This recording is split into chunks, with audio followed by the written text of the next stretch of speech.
take the question that what you're really after is what are the major problems facing democracy as democracy? Because we could think about something like the environmental crisis, and then we could say, well, obviously that is a major problem facing democracy, but it's a major problem facing any kind of regime. We don't have to be Democrats to face that problem. We're all facing that, irrespective of what sort of country we live in. And then the question, I think, becomes if there's something about democracy that makes, for instance, the environmental crisis a particular kind of problem, or is there something about the environmental crisis that makes it a particular problem for democracy as opposed to other kinds of regimes?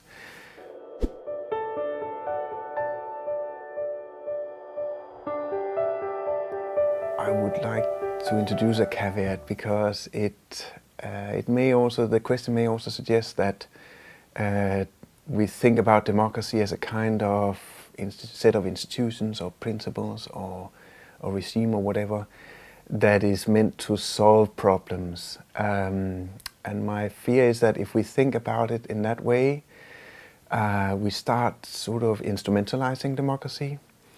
And then you get these people who will say that, well, democracy, it's not really working, is it?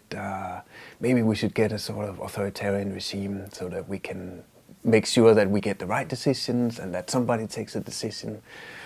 And that seems to me very problematic. So it's not that I'm saying that democracy shouldn't solve or address problems. It's not that, but there's this risk if we think about it in that way.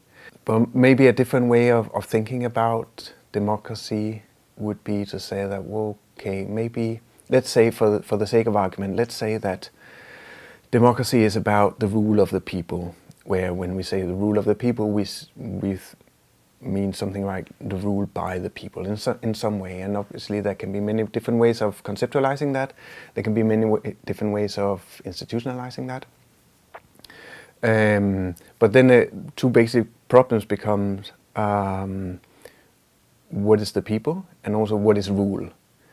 And if we start from that, then maybe we can think about democracy in a slightly different way, because then democracy becomes basically an open question. So what is democracy? Well, it depends on what your answers to those two questions is.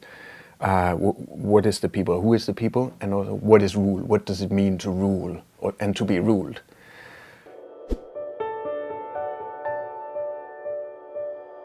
That way. So then it becomes much more open what democracy is. Obviously, there's also a risk here, because it means that democracy is continuously at stake, so to speak, because it really only is.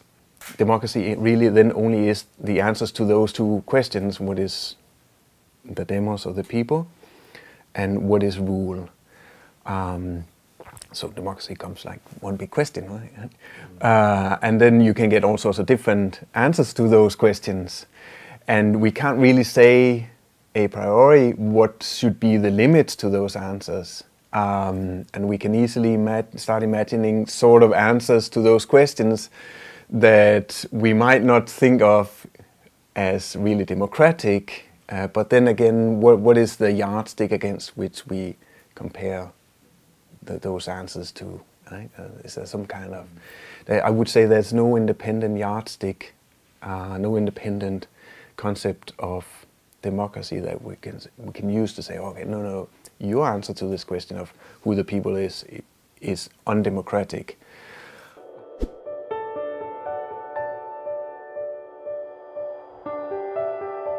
And obviously there's a risk there, and I think you see that, among other things, you see it in these contemporary debates about populism. So populism is often seen, especially in Europe, as a threat to democracy. So there's the argument that populism, what happens with populism is that you have a populist leader or populist party, populist movement that usurps the power of the state. But at the same time, it has been democratically elected, at some level at least. So what do you do there, right? I don't think that populism is necessarily a threat to democracy. In many ways, populism might actually be positive for democracy, depending on what kind of populism we're talking about, obviously. But the risk is there, and I think populism makes the risk of democracy visible in these situations.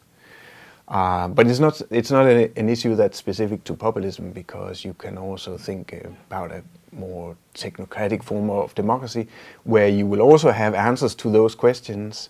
What is the demos? Who is the people? And what does it mean to rule?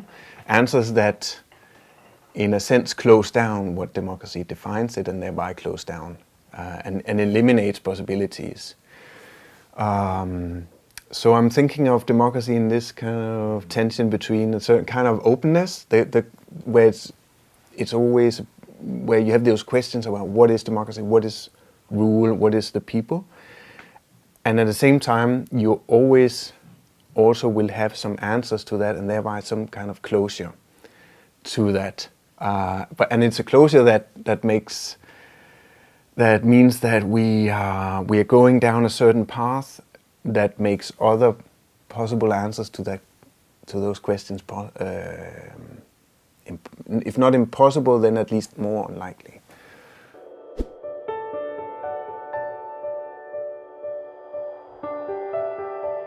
That's a very long-winded way of saying that I don't really want to answer the question, or at least I'm hesitating when I have to.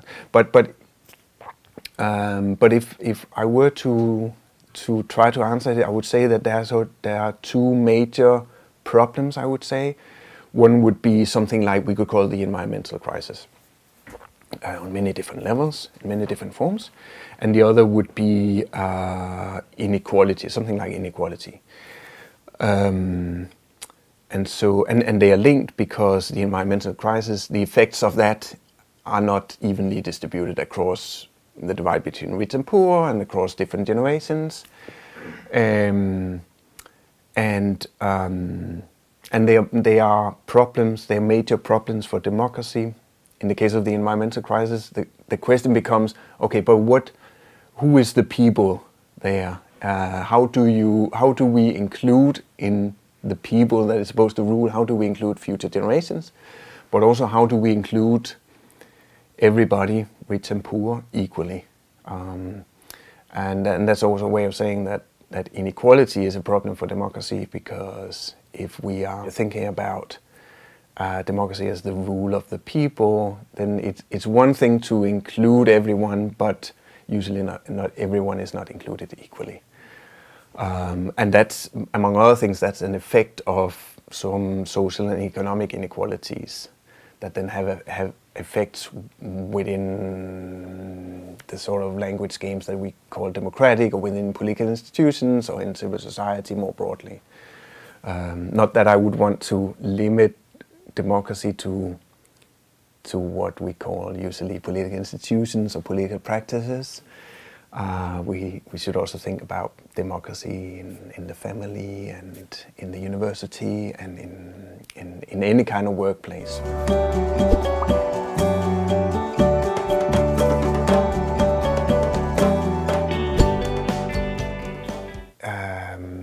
Yes, but with the caveats that I started out with in terms of what does democratic mean and so on. Okay, so I would want to put that in quotation marks and in brackets. But then I think maybe kind of going back to this question of populism, but without talking about populism, we would have to think about the all affected in the sense of, okay, how is this all affected articulated in terms of the people of democracy that is supposed to rule. And so we would have to think about different ways of articulating this people, or whatever we call it, in such a way that it could potentially include all those affected by the rule of democracy by a certain decision. And then there's a strand of political theory that would say, well, but what we need is a form of cosmopolitanism, a form of global democracy. That's one option, but I don't think it's necessarily the only one, and it's perhaps more relevant, at least today, from where we're starting from, and maybe also more I don't know, useful to think about a more sort of federate structure, where we would think about different peoples or different groups that connect to one another across, but on a horizontal level, in order to get that kind of effect of including all affected, without necessarily having a global state or some sort of institution that reaches everyone, but which the risk would be that it becomes detached from our particular experiences in our everyday lives and in our life worlds.